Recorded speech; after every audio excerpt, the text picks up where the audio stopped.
नमस्कार बच्चों, आज हम लोग अपना पाठ 14 मीरा के पद का तीसरा भाग पढ़ेंगे, जिसमें हम अपठित गद्यांश के बारे में पढ़ेंगे। चलिए, कुछ प्रश्न हैं, उनके उत्तर आप दे दीजिए। जिसे पूर्व में पढ़ा न गया हो उसे क्या कहते हैं? पूर्व में का मतलब होता है पहले। जिस चीज़ को पहले अगर आपने नहीं पढ़ा है तो उसे हम क्या कहेंगे? आप सोचें और बताएं।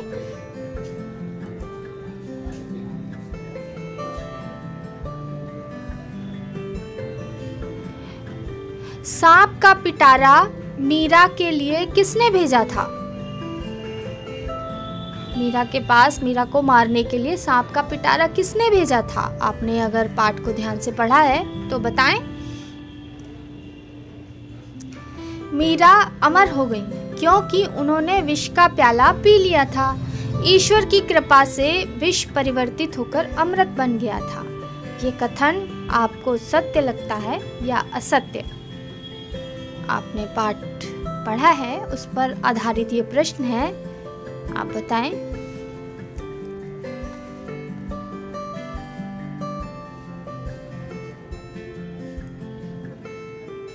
सोचें और बताएं।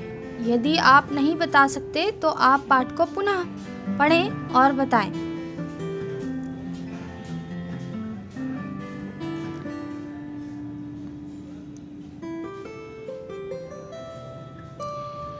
एक प्रश्न और है, भगवान मीरा को किससे मुक्त रखते हैं? मुक्त का मतलब परेशानियां उनके पास नहीं आती, वो उससे फ्री रहती हैं, कोई भी चिंता नहीं होती किस चीज़ की। भगवान मीरा को किससे मुक्त रखते हैं? चलिए पाठ को पढ़ते हैं। नमस्कार बच्चों, आज हम लोग पाठ 14 मीरा के पद का तीसरा भाग पढ़ेंगे, जिसमें हम अपठित गद्यांश के बारे में पढ़ेंगे कि अपठित गद्यांश क्या होता है, और उसको हम लोगों के प्रश्न जब परीक्षा में अपठित गद्यांश पूछा जाता है तो उसको करते समय, उसके प्रश्नों को करते समय किन किन बातों को ध्यान में रखना चाहिए, इसके बारे में हम आपको बताते हैं। देखिए बच्चों, गद्य के ऐसे अंश जिन्हें पहले नहीं पढ़ा गया हो अपठित गद्यांश कहे जाते हैं। इस समय मेरे सामने हैं, इससे पहले मैंने उन्हें नहीं पढ़ा, वो अपठित गद्यांश कहे जाते हैं। इनके अभ्यास से विद्यार्थियों की अर्थ ग्रहण क्षमता का विकास होता है। यानी कि आप जब आपके सामने पहले अगर किसी चीज़ की एक्सप्लेनेशन हो जाती है और उस चीज़ को अगर आप पढ़ते हैं तो आपको समझना इजी हो जाता है। लेकिन अगर एकदम से आपके सामने आता है, आप उसको पढ़ने के बाद खुद समझते हैं, तो इसका मतलब कि आपको अर्थ ग्रहण करने की क्षमता है। आप अपठित गद्यांश को पढ़कर समझ लेते हैं कि उसमें किस चीज़ का वर्णन किया गया है, कौन सी बात समझाई गई है।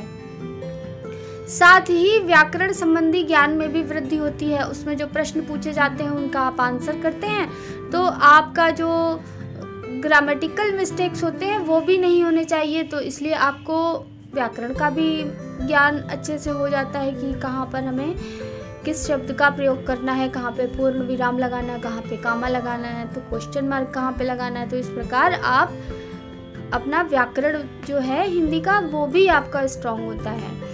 तो गद्यांश से संबंधित प्रश्नों के उत्तर देते समय कुछ बातें ऐसी हैं, इनको आपको ध्यान में रखना चाहिए। चलिए हम लोग डिस्कस करते हैं। अपने शब्दों में उत्तर लिखने का प्रयास करें। जो पैराग्राफ में आपने जो गद्यांश पढ़ा उसमें जो लाइन लिखी है उसको ज्यों का त्यों मत लिखिए, आप उसको समझकर अपने शब्दों में आंसर लिखें। गद्यांश को ध्यान पूर्वक पढ़कर प्रश्नों के उत्तरों को रेखांकित करिए। आप वहाँ पे प्रश्न होते हैं तो उनका उत्तर जहाँ पे आपको मिल रहा है वहाँ पे आप अंडरलाइन कर लें और बाद में उनको अपने शब्दों में पिरोकर उत्तर लिख लें। उत्तर संक्षिप्त और गद्यांश पर आधारित होने चाहिए। आपके उत्तर बहुत ज़्यादा लंबे नहीं होने चाहिए, संक्षिप्त हों और गद्यांश में जो वर्णन है उसी पर आधारित हों।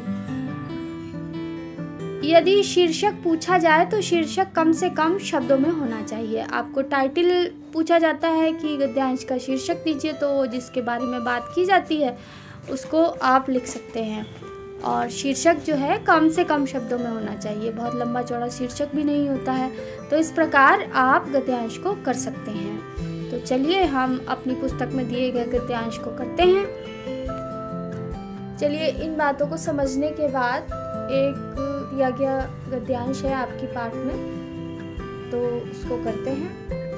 इसमें सबसे पहले हम क्या करते हैं कि जो गद्यांश होता है उसको बार बार पढ़ लेते हैं। एक बार पढ़ने से अगर अर्थ समझ में नहीं आता तो उसको दोबारा पढ़ते हैं और उस पर आधारित जो प्रश्न होते हैं उनको भी ध्यानपूर्वक पढ़ते हैं और उनका उत्तर उसी गद्यांश में से खोज के लिखना होता है और लिख लेते हैं। तो चलिए हम लोग ये गद्यांश को पढ़ते हैं। भारत की उत्तरी सीमा पर हिमालय पर्वत स्थित है। इस लाइन को पढ़ के हम समझ में आता है कि हमारा जो भारतवर्ष है इसकी जो उत्तरी सीमा है उस पर हिमालय पर्वत है। आपने अपनी जो ज्योग्राफी है उसमें पढ़ा भी होगा। यह कश्मीर से असम तक 2000 मील तक फैला हुआ है। इसकी जो लंबाई है कश्मीर से लेके असम तक जो बॉर्डर है, उत्तरी बॉर्डर, उस पर हिमालय पर्वत है। ये 2000 मील तक फैला हुआ है। हिमालय पर्वत में संसार की कुछ सबसे ऊंची चोटियां हैं। हिमालय पर्वत में ऊंची ऊंची चोटियां हैं, मतलब जो पहाड़ हैं ऊंचे ऊंचे पहाड़ हैं। हिमालय पर्वत सारे पहाड़ों को मिलकर बना हुआ है और इसमें जो सबसे ऊंचा पहाड़ है, जो सबसे ऊंची चोटी है वो एवरेस्ट की है। जो एक पहाड़ है वो बहुत ऊंचा है, सारे पहाड़ में, सारे विश्व में सबसे ऊंचा है, उसका नाम एवरेस्ट है। यह नेपाल देश में स्थित है। आप जानते हैं कि हमारा पड़ोसी देश नेपाल है और भारत है, तो इसके बीच में हिमालय भी है। तो वो जो एवरेस्ट की चोटी है वो नेपाल देश में आती है। हिमालय की ऊंची ऊंची चोटियां वर्ष भर बर्फ से ढकी रहती हैं, मतलब वहाँ पे बहुत ठंडा होता है, वहाँ पे बहुत बर्फ पड़ती है और वहाँ पे कुछ क्षेत्र तो ऐसे हैं जिसमें कभी भी बर्फ गलती ही नहीं है हमेशा, और इसी कारण इसका नाम हिमालय पड़ा है। हिम का मतलब होता है बर्फ और आलय का मतलब होता है घर, बर्फ का घर, इसीलिए इसका नाम हिमालय पड़ा हुआ है। हिमालय पर अनेक सुंदर सुंदर झीलें हैं और घने जंगल हैं। जब दो पहाड़ों के बीच में जगह होती है वहाँ पे पानी होता है तो वह झील होती है, नीचे से पानी उसमें आता रहता है, ऊपर से बर्फ पिघल के भी पानी आता है और घने घने जंगल हैं पहाड़ के ऊपर। इसके कई दर्रे भारत को तिब्बत से जोड़ते हैं। बीच में जो रास्ता है वो तिब्बत जो है वहां से भारत को जोड़ते हैं। हिमालय से गंगा, यमुना आदि अनेक नदियां निकलती हैं। आप हमेशा पढ़ते हैं कि नदियां जो हैं ग्लेशियर के पिघलने से बनती हैं, तो गंगा यमुना जो नदियां हैं वो हिमालय से निकलती है। ग्लेशियर मतलब बर्फ के ऊंचे ऊंचे पहाड़, बहुत बड़ी बड़ी चट्टानें ग्लेशियर होती हैं। यहाँ की जलवायु और प्राकृतिक दृश्यों की सुंदरता के कारण अनेक पर्वतीय स्थल बनाए गए हैं। आप जानते हैं शिमला, मसूरी, देहरादून ये सब घूमने जाते हैं, तो ये सारे पहाड़ जो हैं, कश्मीर घूमने जाते हैं, जम्मू कश्मीर वगैरह, तो वहाँ पे ये पहाड़ ही दिखते हैं। तो यहाँ की जलवायु और प्राकृतिक दृश्यों की सुंदरता के कारण ही बहुत सारे पर्वतीय स्थल हैं, वहाँ पे लोग विजिट करने जाते, घूमने जाते हैं। इन पर्वतीय स्थलों पर भ्रमण करने के लिए अनेक पर्यटक आते हैं और शांति का अनुभव करते हैं। वहाँ पे बहुत ज़्यादा शोर शराबा नहीं होता है शहरों की भांति, तो वहाँ पे सब लोग घूमने जाते हैं और शांति का अनुभव करते हैं। तो बाहर से बहुत, देश विदेश से बहुत से लोग घूमने के लिए यहाँ पे आते हैं। जो भी पर्वतीय स्थल भ्रमण के बने हैं वहाँ पे जाते हैं। आपने गद्यांश को पढ़ लिया। अब इस पे गद्यांश पे जो प्रश्न दिए गए हैं इनको पढ़ते हैं और उत्तर समझते हैं। दिए गए गद्यांश का उचित शीर्षक लिखो। गद्यांश का शीर्षक लिखना है। शीर्षक का मतलब होता है टाइटल। आपने पढ़ा, आपको समझ में आया कि पूरे जो गद्यांश है उसमें किस चीज़ की बात हुई है, उसमें हिमालय की बात हुई है। तो आप इस गद्यांश का शीर्षक हिमालय लिख सकते हैं। हिमालय का विस्तार कहाँ से कहाँ तक है? हिमालय का विस्तार कश्मीर से लेके असम तक है। और कितना है ये भी आप बताएं। कश्मीर से लेकर असम तक 2000 मील तक फैला हुआ हिमालय का विस्तार है। संसार की सबसे ऊंची चोटी किस देश में है? संसार की सबसे ऊंची चोटी एवरेस्ट है और वो नेपाल देश में है। पैराग्राफ को जब आप पढ़ते हैं तो सारे प्रश्नों के उत्तर आपको मिल जाते हैं। हिमालय को हिमालय क्यों कहा जाता है? हिमालय को हिमालय इसलिए कहा जाता है, हिम का मतलब बर्फ, आलय का मतलब घर।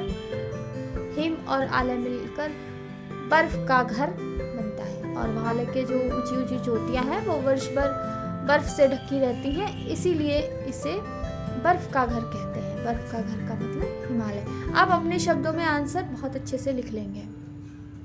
हिमालय से कौन सी नदियां निकलती हैं? गंगा, यमुना आदि नदियां हिमालय से निकलती हैं। इस प्रकार आप पैराग्राफ को पढ़ेंगे, प्रश्नों को पढ़ेंगे और उनके उत्तर सर्च करके लिख लेंगे। अब एक्सरसाइज है, विलोम शब्द की करते हैं। विलोम शब्द का मतलब अपोजिट, जो उसका उल्टा अर्थ बताएं तो करते हैं। अनाथ, अनाथ का मतलब आप जानते हैं, जिसके माता पिता नहीं होते उसे अनाथ बोलते हैं। अनाथ का सनाथ, सनाथ आप लिख सकते हैं। पक्ष, विपक्ष, उल्टा शब्द विपक्ष, विपरीत शब्द। निराकार, जिसका कोई आकार नहीं है। साकार, जिसका आकार है। गरम, गरम ठंडा। खाद्य, खाद्य का मतलब जिसे खाया जा सके। अखाद्य, जिसे नहीं खाया जा सके। दुर्भाग्य, सौभाग्य। लंबा, लंबा का विलोम शब्द छोटा। अच्छा का विलोम शब्द बुरा। बहुत सिंपल से शब्द हैं, आप इनका विलोम शब्द लिख लेंगे। निम्नलिखित प्रत्ययों के योग से दो दो शब्द बनाने हैं। प्रत्यय हैं या। प्रत्यय वो शब्द होते हैं जो किसी शब्द के बाद में जुड़ते हैं। या शब्द लगाकर आप बनाएं हैं। आप सोचे जरा, या शब्द आप बाद में जोड़े, जैसे घट और बढ़ में लगाएं, घटिया, बढ़िया।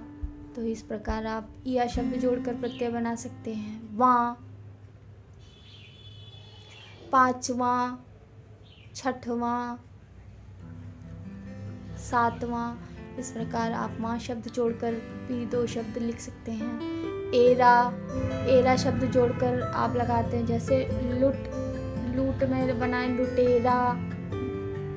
मम, मामा में जैसे कहते नहीं, ममेरा, चचेरा, ततेरा। तो एरा शब्द लगाकर भी आप प्रत्यय एरा, एरा प्रत्यय जोड़कर भी दो शब्द बना सकते हैं। आपा,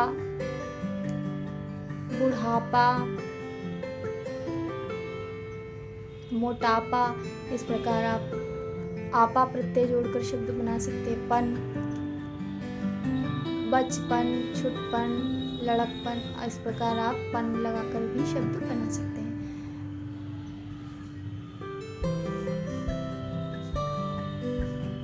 इस प्रकार आज का जो भाग है वो समाप्त होता है। अगले वीडियो में हम लोकोक्ति, मुहावरे और जो भिन्नार्थक शब्द होते हैं, समरूप भिन्नार्थक शब्द, उनके बारे में चर्चा करेंगे। तब तक के लिए थैंक यू।